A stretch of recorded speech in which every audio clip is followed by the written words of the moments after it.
Mhm.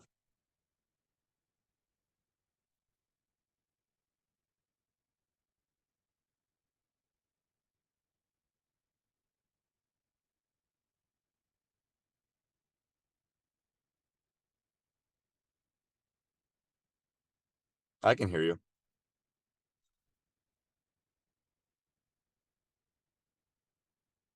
Now it's going to be working. Hello, hi.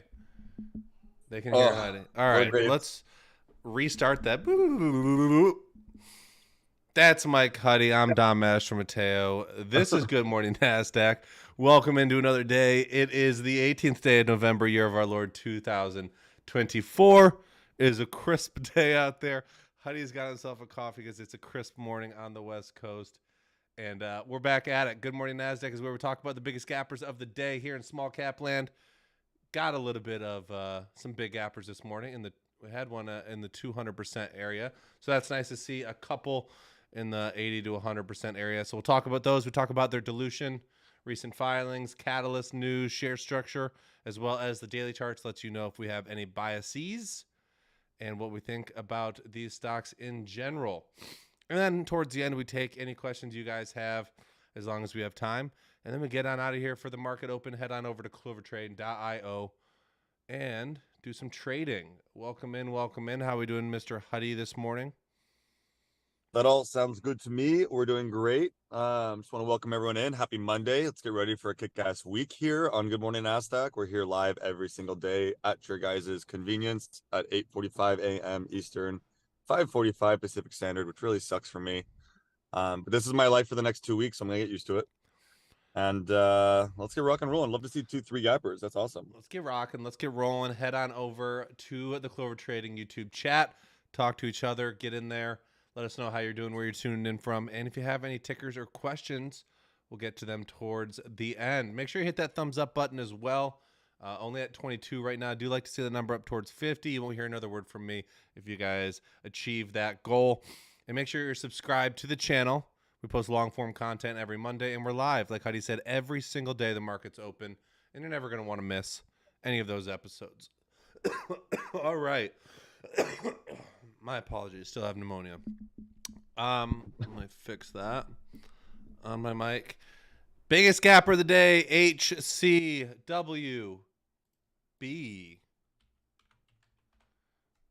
HCW Biologics.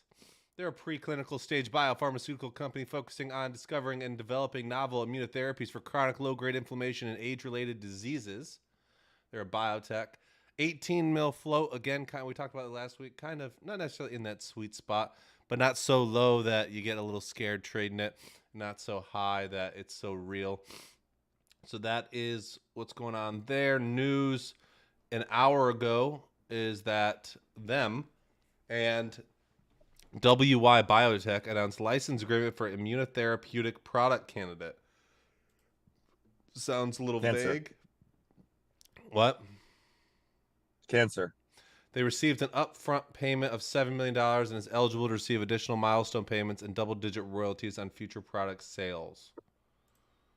All right. What's going on with their cash? They have zero point 0.4 months of cash left. Um, so they really do need some cash. So that's going to help them a little bit. They have an August 2022 ATM that has 4.1 million left on it. We'll take a look at the daily chart here, but this is a chart in which has not done a whole lot of anything in a long time.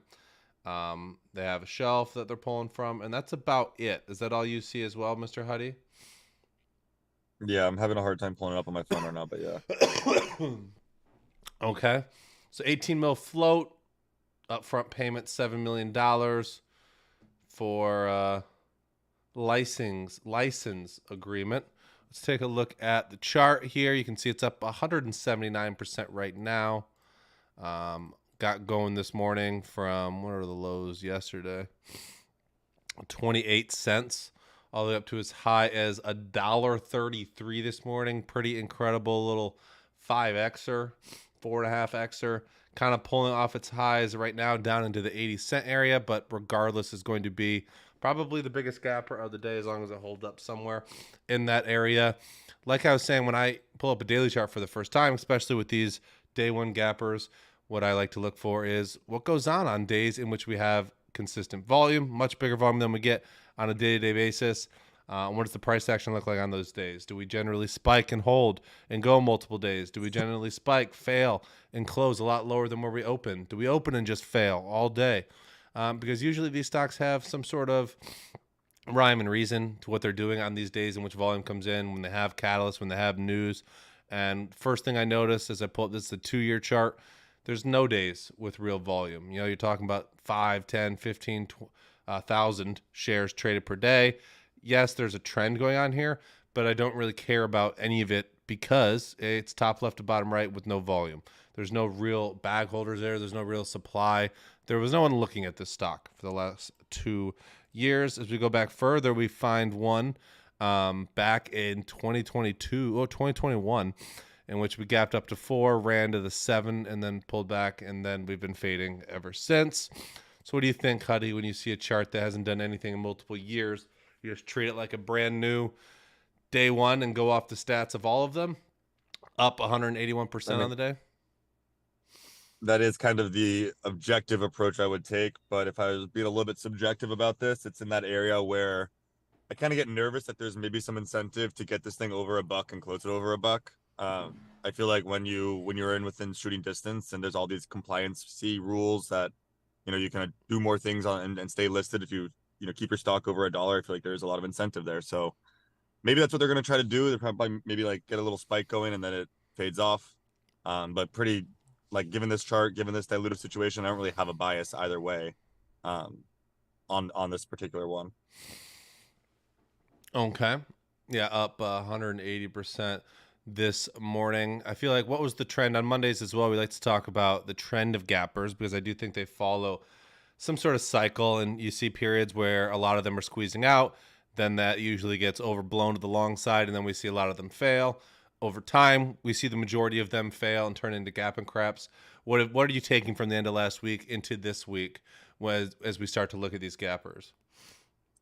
Well, the psych for at least how I approach it and the cycle that I saw was that October was an extremely high win rate, much higher than it should have like normally is. So that tends to tell me that we're gonna go through a slower period coming up, and it is cyclical like that. So the first couple of weeks of November have been kind of more break even for gappers in general, and November tends to be not a good month for gap and craps.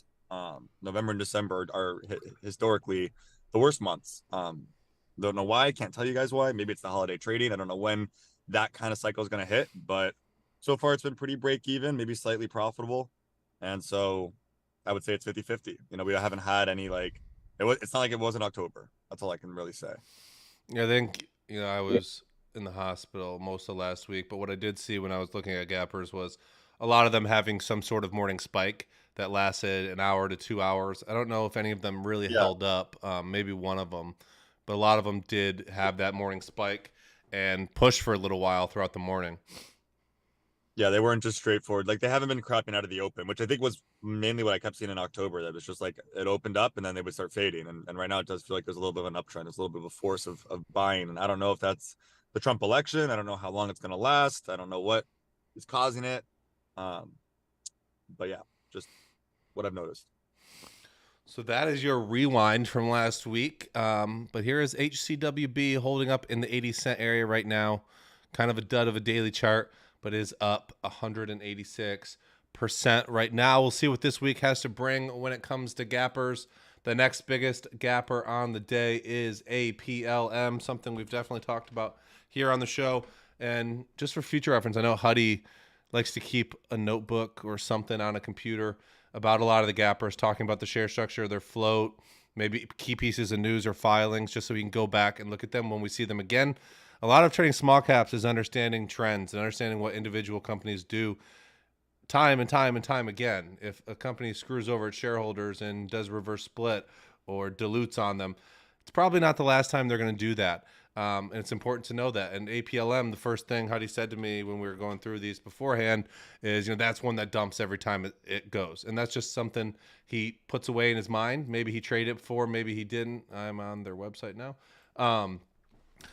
But it's important to keep a good understanding of these tickers and what they've done, even just a little bit of understanding of them, because you're most likely going to see them again once you start trading for 1 year, 2 year, 5 years. A lot of the biggest trades, too, are repeat stocks that we've seen before that we have a really good understanding of what they do. So as we pull up Yeah. APLM here, you have any comments on that? I was just gonna add on. It's always better to trade, or at least for me, a ticker that I have familiarity with, and I'm a bit more comfortable because I understand what to expect. Doesn't mean it can't go wrong, but like when I look at something with HCWF, like I have no idea what to expect, right? When I look at APLM, I have a slight inclination of what I should expect. Um, so like I said with HCWF, like I have much less of an opinion on this one than I do on other ones. We can talk about this one now. Yeah, and we'll get to the daily chart here in a minute and kind of walk you guys through what we see there. APLM is Apollo biotech with a 91.86 million float. So a lot higher float here, a low price stock as well. Pretty similar company to the last one we just talked about. They're kind of red across the board in terms of overall risk. I don't see any news here over the past day. Do you see any? I'm looking at the dilution tracker, but Nothing there. I can check You check Weebles. Weebles. Yeah. Let's see. They have negative 2.5 months of cash. Going through their warrants, as from 2023, SPAC warrants at an exercise price of $11.50. That's not happening today. And they got an ATM from 2024, May of this year, with 19 million left on it. Okay, and that's about all that's going on there. Let's see, what's today's date? 11/18, so 11/15 would have been Friday. Don't see a lot going on here. Looks like it's just popping up this morning, up 83%. 91 million float, like I said, so probably a slower mover as a low price stock. This is the daily chart, and this is kind of what we were referencing. We saw this one in August, gap up from the 15-cent area all the way up to 28. Never really printed higher than the opening price. Ended up closing lower than the previous day, going red on the day and losing, down 50% from its highs. You go back even further and you can see, it doesn't help me. This day back here at the end of last year, same type of thing, gapped up to 170s from the 80-cent area. Really didn't spike at all, faded all day down, right back to where it came from, giving back its entire move. Howdy, does that mean that every time this gap's up, the move is to short the open and cover when it goes red? Or how do you think about this in terms of being a little bit cautious, but also understanding that something happens every time this stock gaps up, and it's usually pretty bad? I don't think the move is to ever just go in and blindly short something like with that kind of plan. I think the biggest thing to kind of take away from this is more of like the why behind maybe the fades, and then going from that kind of big picture outlook. What's fundamentally going on here? What is the share structure? And the first thing that we should all kind of light our eyes onto is the ATM. That 100 mil ATM. It's a fresh ATM. It's from this year. It's not too long ago. It looks like every time in the past they've used some type of dilutive measure to bring the stock not just down but all the way down into the previous day's levels, which is quite unique for a stock to do on a gap up. So it's not really the how, it's the why, right? And I think that's more important. The how is for each individual to kind of figure out in their journey, but getting a collection of how stocks act when there's a giant ATM and a gap type setup, that I think is the why and the importance. And when you're looking at this dilution specifically, I am not a dilution specialist, but I see that it is from May of 2024, and you can see that the most recent gap and crap was in August, and it's the total remaining capacity of the ATM is the total. Looks like it hasn't been used at all. Is that, when you're looking at the why, make you go a little confused how it got destroyed that day, but the ATM appears to be not touched? Yeah, it does make me a bit confused. I would kind of lean on the side of maybe it just hasn't been updated. Maybe there just hasn't been a filing that, gives us an accurate share count to derive the information that we need to derive, that to say something's been confidently used, right? So that could be one aspect, or the other aspect is, there's another form of dilution, or there's something else going on. That does make me a bit confused if I can't pinpoint it, but generally speaking, I take assumptive approaches amongst all these small caps, and the thing for small caps is that dilution and financings is the bloodline of their livelihood. So I do think that there is something going on behind the scenes, even if I can't prove it, and I act in that accordingly way. If the data is there, if objectively I can see that there is something that looks quite gross in terms of what the stock is fundamentally speaking, share structure wise. Wonderful. That makes a lot of sense. APLM Apollo up 83% right now, a little bit off its pre-market highs, and already doing 182 million shares on the day. Do we have any other big gappers that pique your interest this morning? I mean, UAVS is kind of interesting. The next one that's up, at least on my scanner. Okay, let's talk about this daily chart here. Kind of interesting one. When I pulled up here for the first time, like I said, I wasn't really active last week. So if this was one that you talked about, do you want to hit us with the keynotes from Ag Eagle Aerial Systems? Also one that we've seen in the past before. Yeah. This is an oldie, right? We traded a lot of UAVS in the pandemic, that familiarity approach. This thing has broken up before and gone on massive runs, so has that kind of characteristic where traders might kind of like it or flock towards it because they know what it is. I think it's a drone company. I kind of forget, but I think That's what it's I a drone remember it company. was at the beginning. I don't think they're a good company, but that doesn't mean it can't spike. So I remember what I remember from this stock is that there was a super low float. I think it was in the 200K area, but based off the way that it traded and the low K prices, I'm not too certain that it is a 200K float. I see But I still treat it as 2.89 million. 2.89 float. Yeah. Yes. What I saw on Yahoo Finance, I think last week was 200K. Okay. And that's what I go off of. So yeah, it's a lower float. It's a former runner. It's definitely done a reverse split sometime in the recent past. That's why the stock looks like the way that it does. And it's kind of gapping up into a breakout level or into a resistance level. So that's going to be probably an actively traded ticker today. New York Stock Exchange stock as well. They regained compliance 5 days ago. Probably what caused this gap up here and slight move up towards $5. Kind of a consolidation or a red day on Friday with lower volume, and then today kind of moving up towards that resistance level at 488. The news is that they have been invited to the White House for key discussions on commercial unmanned aerial vehicles, which is A drone. But that's kind of funny that those are UAVs and they are UAVS, so they got like the coolest ticker symbol for what you could get for drones. I'm just looking for the reverse split. A month ago, they announced the reverse split, and it was I don't see it. 50-1. Yeah, Sounds like a lot. Okay. Yeah, my thoughts here on this daily chart is more bullish than I see, and most of the time I see gappers, and that is because this is on the lower end of what excites us. Usually when I see 100, 150, 200% plus, I'm thinking more bearish than anything because it's just hard for stocks to hold gains like that in any market. And it doesn't mean we haven't seen them go on to make gains of 300, 400, 500%, but it is quite difficult unless you have a super built up bullish market. But this one only being up 60 to 80% near the breakout level on decent volume here in pre-market on some news makes me more interested in what it does around this resistance level. It's not like it has to go all that far to get to that breakout level. It's never preferred, that it has to, but sometimes it can add some more fuel to the fire if you do get a bunch of shorting it in that $5 area. And then specifically here, low float with a lot of room to run on this chart. Recent reverse split, like Huddy said, lower float. This is one that I could see moving quite well from the 5 to 6 or 7 area, and it not being an insanely crazy move.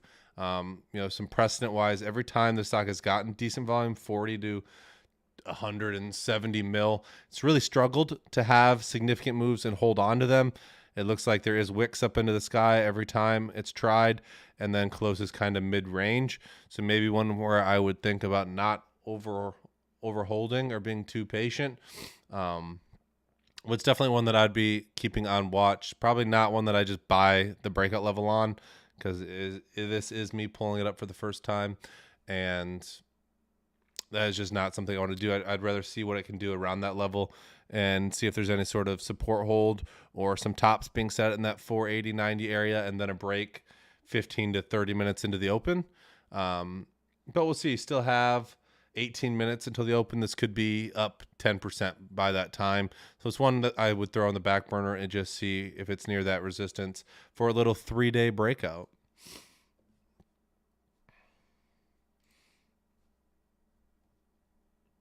Yeah, I think the catalyst is interesting. That they were invited to the White House? I just think it kind of sounds cool. Sounds really cool. I haven't been invited yet. Yeah, I'd like to be invited. I don't know what I'd wear, though. Do you know what you'd wear? Definitely a suit. Yeah, suit. Blue. Would you wear dress shoes, or what the analyst on NFL Game Day wear?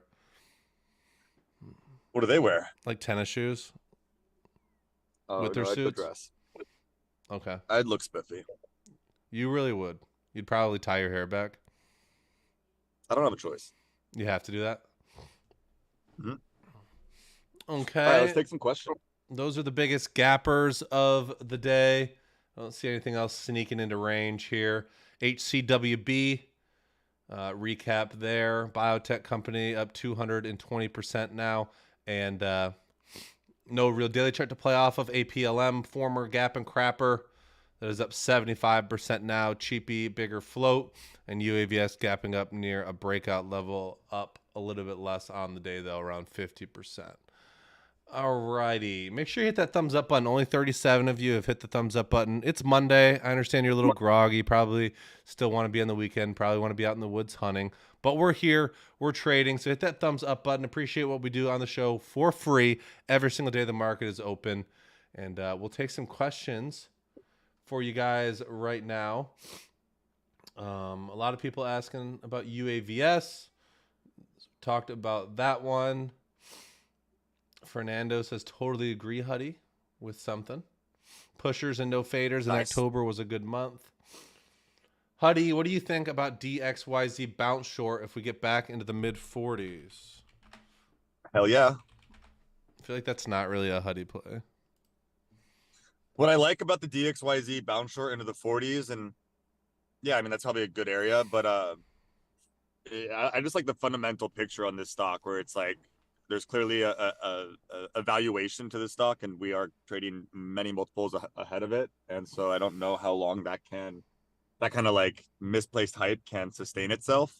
So I think if we do have like an overreactive bounce to the upside, yeah, I think it still has to kind of find its pricing, and the pricing is down. It is below where it currently is. So fundamentally, it doesn't belong up here. It doesn't mean it can't bounce. Doesn't mean it can't re-break out. I just think the odds are a little bit lower because, savvy investors would never, I don't think, would ever come into a stock, hundreds of percent above its NAV. So fundamentally, it is a good picture. Big, like we're always talking about big picture, like that's the big picture here. And I think that is a good scenario for a bounce short. Whether I play it or not is a whole other conversation, like Dom said.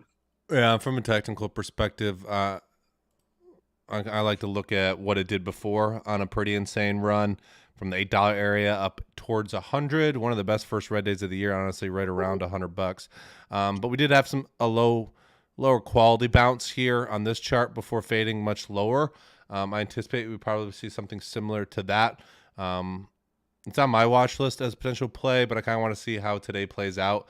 I would like a new risk level other than the breakout level. And it would probably be more of a patience idea, not a day trade, something that I'd want to fade for multiple days below this 27 support that we've had before bouncing. And so just keeping an eye on that one for some sort of bounce top and some rolling over action. But not really either of our specialties, much more of a Kyle play, I think, who actually has the patience to hold for, he's still freaking swinging Fifi, for goodness sake.